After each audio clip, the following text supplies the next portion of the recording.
ইসলাম শিখিয়েছে শেষ নিঃশ্বাস পর্যন্ত তোমাকে লড়ে যেতে হবে। এই পৃথিবীতে কেউ কাউকে জায়গা করে দেয় না, জায়গা করে নিতে হয়।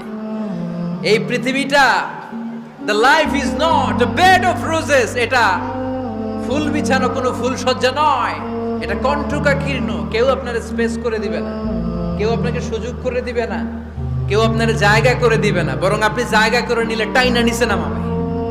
কথা বলেন। এজন্য কখনো অলসতাকে স্থান দেয়া যাবে। রসুল বাত্তালি দুক্কানু শয়তান, অলস মস্তিষ্ক শয়তানের আড্ডা। অলস যদি কেউ থাকে এটাতে টেনে বেঁধে কাজে নামাবেন, পারা যাবে? আমরা আমাদের সমতল ভূমিতে চাষ করতে চাই না। মালয়েশিয়াতে একটা এলাকা আছে ক্যামেরুন হাইল্যান্ড, ওরা পাহাড়ের মধ্যে চাষাবাদ করে গোটা মালয়েশিয়ার খাদ্যদ্রব্যের অভাবকে মুক্ত করে দিয়েছে। পাহাড়ের মধ্যে ওখানে ফুলের বাগান, ক্যামেরুন হাইল্যান্ড প্রায় ৬,০০০ ফিট উঁচু, প্রচন্ড ঠান্ডা। এই ঠান্ডা পাহাড়ে হিল ট্রাক্টস এরিয়াতে মালয়েশিয়ার এই ক্যামেরুন হাইল্যান্ডে ওখানে আছে ফুলের বাগান, আছে ফলের বাগান, আছে চায়ের বাগান, ওখানে মধুর চাষ হয়, ওখানে শাকসবজি চাষ হয়, ওখানে অনেক কিছু চাষাবাদ হয়। ওই ফলমূল শাকসবজি দিয়ে গোটা মালয়েশিয়ার 14টা স্টেটে যত শাক সবজি ফলমূল লাগবে ওরা আঞ্জাম দেয়। আর আমরা আমাদের সমতল ভূমিতে চাষ করতে চাই না।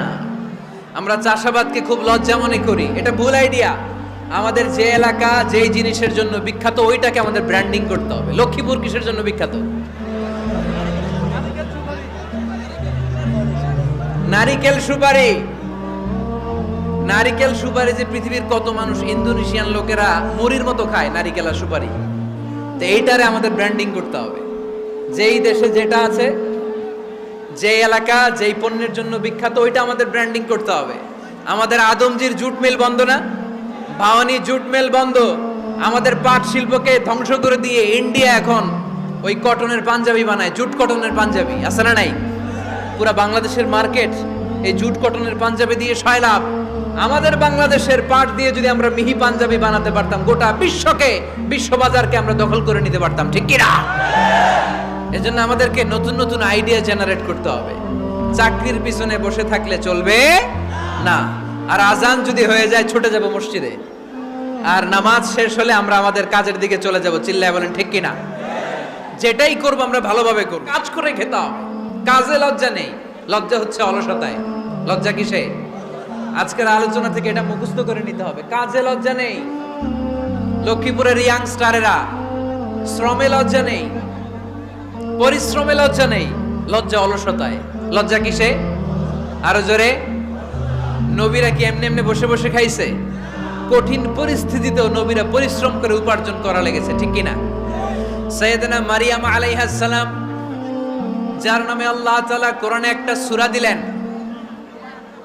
উনি পৃথিবীতে এমন একজন মহিয়সী নারী, যেই নারীর গর্ভে, যেই নারীর পেটের ভেতরে স্বামীর স্পর্শ ছাড়া সন্তান দিয়েছে কে? সাইয়েদনা ঈসা আলাইহিস সালাম পেটে আসলেন। মারিয়াম আলাইহিস সালাম লজ্জা পেলেন। হায় হায়, কেমন করে এলাকাবাসীদের কাছে আমি আমার মুখ দেখাবো? বিয়ে করি নাই, স্বামী নাই, বিয়ে হয় নাই, স্বামী নাই, কিন্তু পেটে সন্তান চলে এসেছে। হায় হায়, এলাকায় কেমনে মুখ দেখাবো? লজ্জায় পড়ে মারিয়াম আলাইহিস সালাম এলাকা থেকে চলে গেলেন। কি অবাক করা কাণ্ড! বাচ্চা ভূমিষ্ঠ হওয়ার জন্য, বড় হওয়ার জন্য 6 মাস 7 মাস লাগে নাই, পেটে বাচ্চা আসার সাথে সাথে বাচ্চাটারে বড় করে দিয়েছে কে? সাইয়েদাতুনা মারিয়াম আলাইহিস সালাম এবার বসে বললেন, বুঝতে আরম্ভ করলেন প্রেগন্যান্সির পেইন উঠেছে।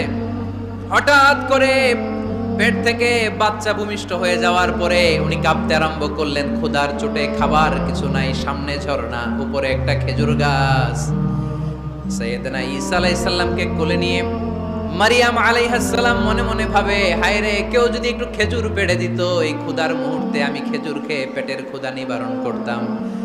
রব্বুল আলামিন মারিয়ামকে উদ্দেশ্য করে আয়াত নাজিল করে দিলেন, ওয়া হুজ্জি ইলাইকি বিজিযইন নাখলাতি তুসাকিত আলাইকি রতবান জানিয়া। কোরআন সাক্ষী, হুজ্জি ইলাইকি বিজিযইন নাখলা, এর মানে হচ্ছে মারিয়াম কেউ পেড়ে দিবে না, একটু কষ্ট করে হাতটা উঁচু করে খেজুরের ডালা ধরে ঝাঁকুনি মারো, টস টসে কাঁচা পাকা খেজুর নিচের দিকে পড়বে, তারপর তুমি তুলে খাবে। সুবহানাল্লাহ পড়েন।